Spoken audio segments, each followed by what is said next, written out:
Meet sophomore Noah Duvall. He's a do-it-all football player that puts everything on the field and then some. He exploded his freshman year and proves to still have it defensively with 7 total tackles on the season, only 3 games in. On the other side of the ball, he had a huge touchdown his first game as a sophomore against Lake Hamilton, but not many people know that he suffers from chronic shoulder dislocation and will probably need surgery after this season. Summer of going to my 7th grade, it happened in a basketball game. I went up for a block.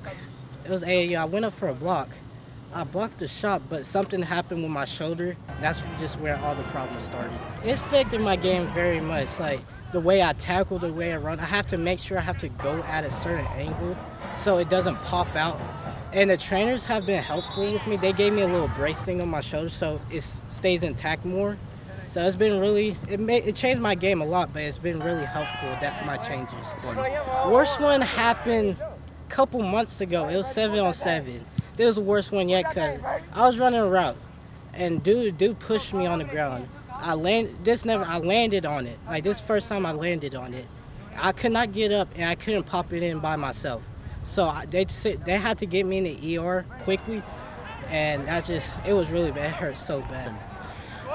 Most of the time it happens it could happen like every couple months. It just depends. Like it really happens like every 2 months. It's just weird.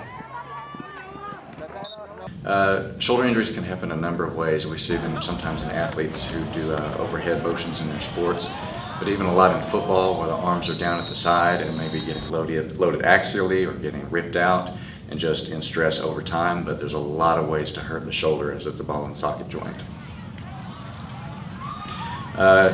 Worst shoulder injury, at least that we've seen, is something like a dislocation where the ball and socket come completely apart, and then also either like the scap, the socket portion, or the arm portion also break at the same time. That's pretty catastrophic.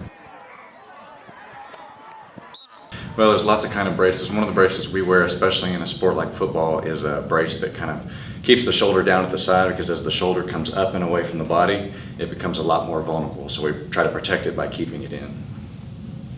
Against Texarkana, I popped it so the trainers helped me up. I just popped it back in, and then once I could, first play back, I scored a 50-yard touchdown.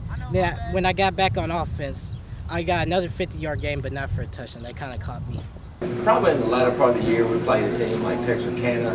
The other running back was out injured, so Noah had to carry the load for us the entire game. He had a very good game there, both offensively and defensively. My best game, I probably gotta say, was against Magnolia. It happened first off, I scored 4 touchdowns that game because they suck and I'm good. And yeah. I think Noah leads more with actions.